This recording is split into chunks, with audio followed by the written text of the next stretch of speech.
공정, 정의, 평등을 기초로 하는 정부의 마이웨이에 대해서 여러분한테 말씀을 드려보겠습니다. 아시는 바와 같이 2017년 장미 계절에 국민의 전폭적인 기대를 등에 업고 탄생한 정부가 최근에 있어서 그런 국민의 기대를 저버리듯 자기 정치를 통해서 운동권적 사고에 의한 전투적 국정 운영을 노구를 하는 듯한 행태를 보임으로써 국정이 혼란 상황으로 내몰려 있는 그런 것을 우리가 목도를 하고 있습니다. 제 개인적으로는 이런 혼란스러운 국정 상황이 한말 고종시대를 연상해 보면서 그때의 수구파와 개혁파 간의 영일없는 싸움 속에서 치고받다가 시대의 정신, 시대의 상황을 먼저 캐치해서 메이지維新을 통해서 국정을 새롭게 가다듬고 산업 발전을 통해서 제국주의 이론으로 힘을 기른 일본에 의해서 1910년 경솔국치를 당한 조선의 상황을 한번 떠올려 봅니다. 왜 제가 이런 역사 얘기를 여러분한테 말씀드리느냐 하면, 일본이 메이지維新을 받아들였을 때의 시대 상황은 영국 조도의 2차 산업혁명이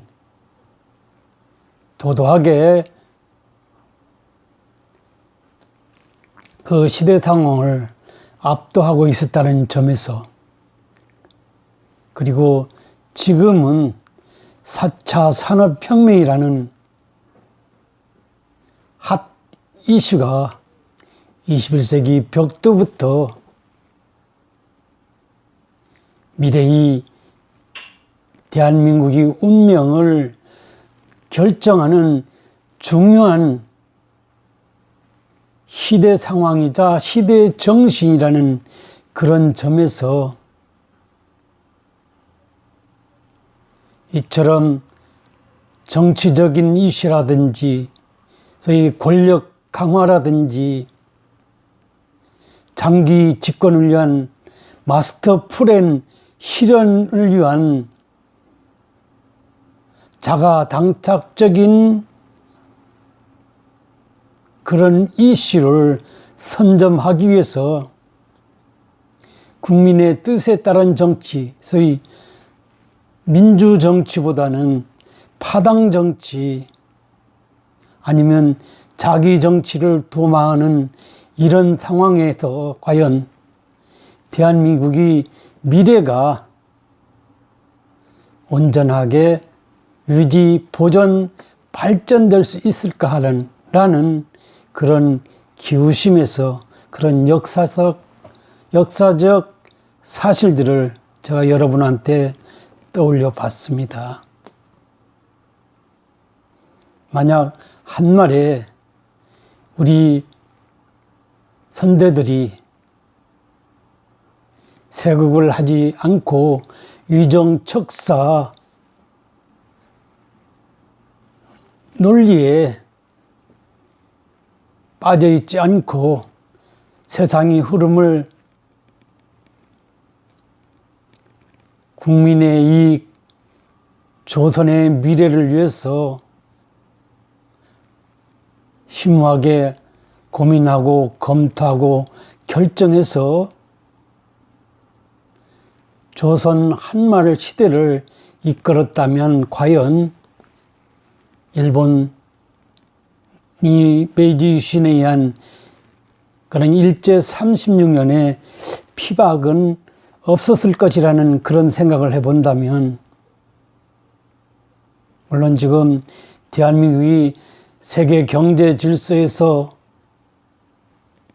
차지하는 유상이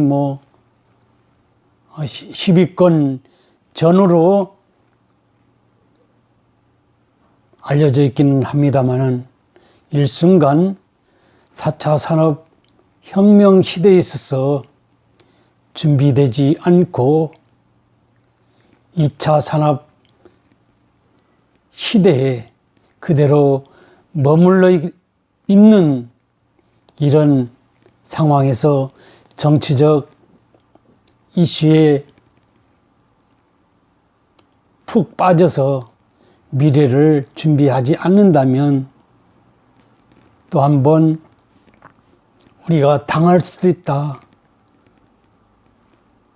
낙후된 대한민국으로 전락할 수도 있지 않겠느냐는 그런 우려를 한번 생각해 봅니다. 최근에 경제단체장들이 국회에서 읍소하면서 규제 개혁을 혁파해달라, 시간이 없다, 미래로 나아가기 위해서는 현재 대한민국과 경쟁하고 있는 나라 수준의 규제 완화라든지 기업의 어떤 그 자율성 강화를 통해서 경제 발전의 모멘텀을 확실히 다질 필요가 있다라는 그런 목매인 소리를 하고 있으나, 정치권은 묵묵부답인 것으로 오늘 아침 언론들은 보도를 하고 있습니다.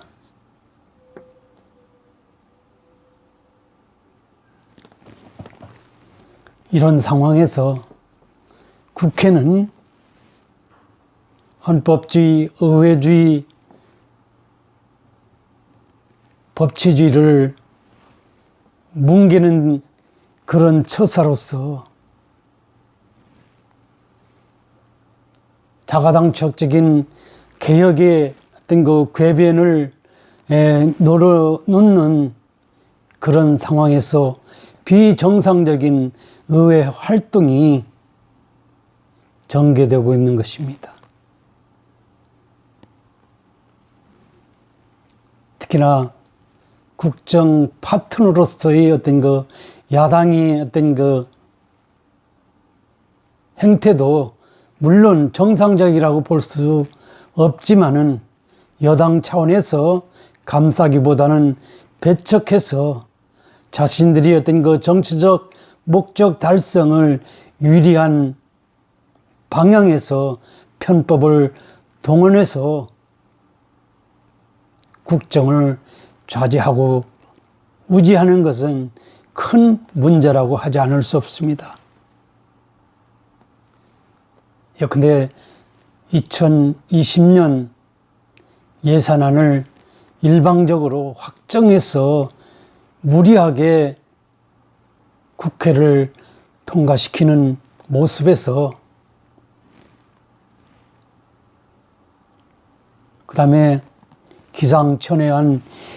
위성 정당이 7년이 예상되고 있는 국민 대다수는 듣도 보도 못한 그런 국회의원 선거를 위한 공직선거법 개정을 보노라면 차라리 국회가 없는 것이 낫지 않느냐라는 그런 생각도 아마 국민 대다수 여러분께서 하지 않을까 하는 그런 생각을 해봅니다. 그 다음 오늘 논란이 가중되는 상황에서 세계 민주주의 법치주의 국가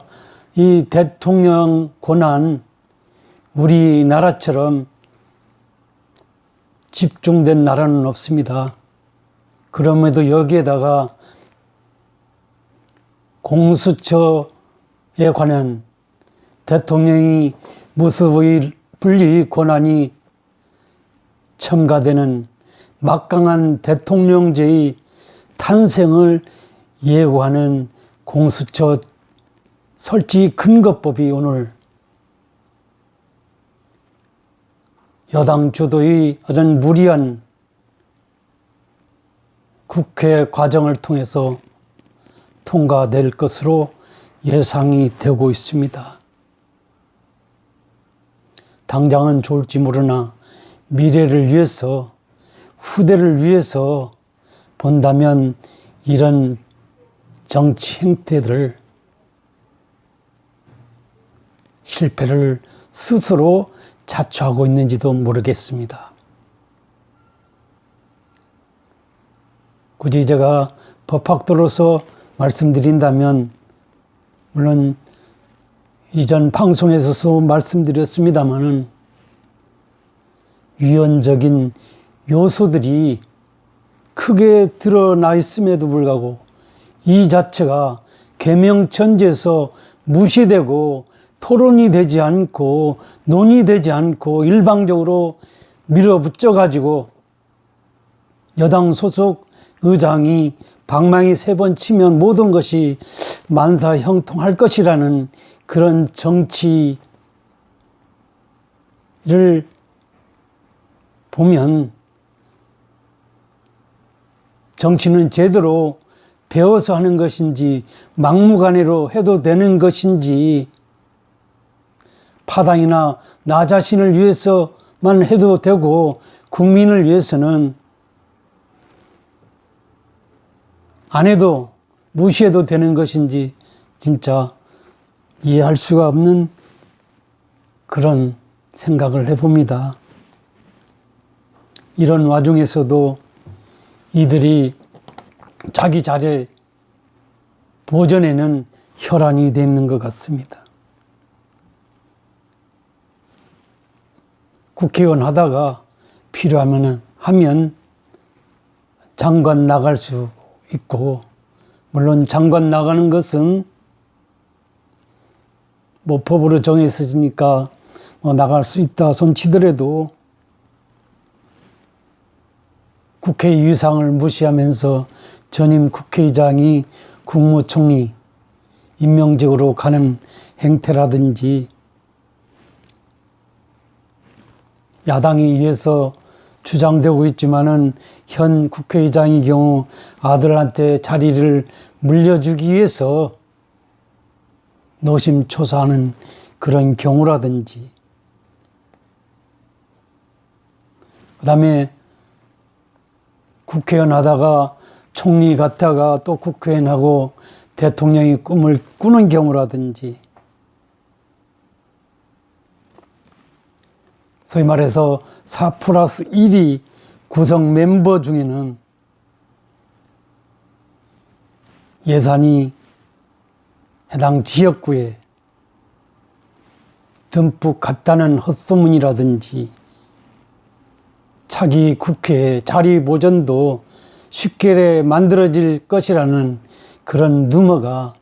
판치고 있는 그런 비정상적인 정치권 뉴스가 온라인, 오프라인 통해서 계속 퍼지고 있는 상황을 듣노라면 과연 대한민국의 정치권이 정상적으로 기능하면서 국민을 위한 민주정치에 최선을 다하고 있는지 반문하지 않을 수 없습니다. 국민 무시, 자기 정치, 파당 정치, 누구를 위한 정치입니까? 국민을 위한 정치는 아닐 것입니다. 1905년 을사능약에 의해서 대한제국이 외교권을 박탈당하고, 그리고 그로부터 10년 후에 경술국지에서 대한제국이 일제히 속국이 되는 그 와중에서 장지현 선생은 한성 순부에서 시일야 방성대국이라는 사설을 통해서 무능한 대신들이 행태 등에 대해서 신랄하게 비판한 적이 있습니다.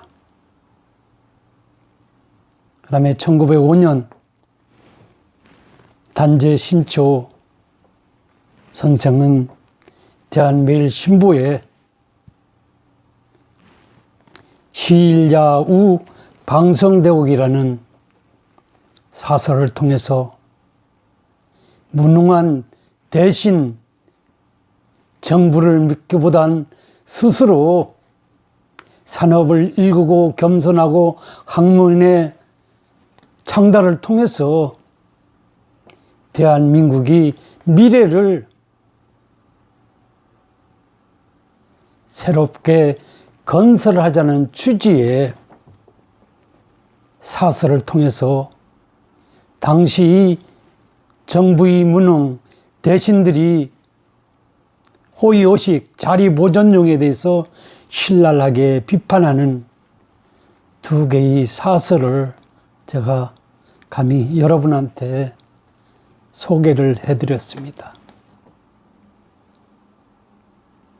제 심정적으로 마찬가지로 장지현 선생의 시일야 방성대국에서 정부 대신들이 무능함에 대해서 규탄하고 싶고 국회의원들이 자기 정치, 파당 정치에 매몰되는 것을 비판하고 싶습니다. 그리고 단체 신재호 선생이 시일야 우 방성대국이라는 사설처럼 정부가 이렇더라도 정치권이 이렇더라도 각자가 맡은 바 본분을 다하면서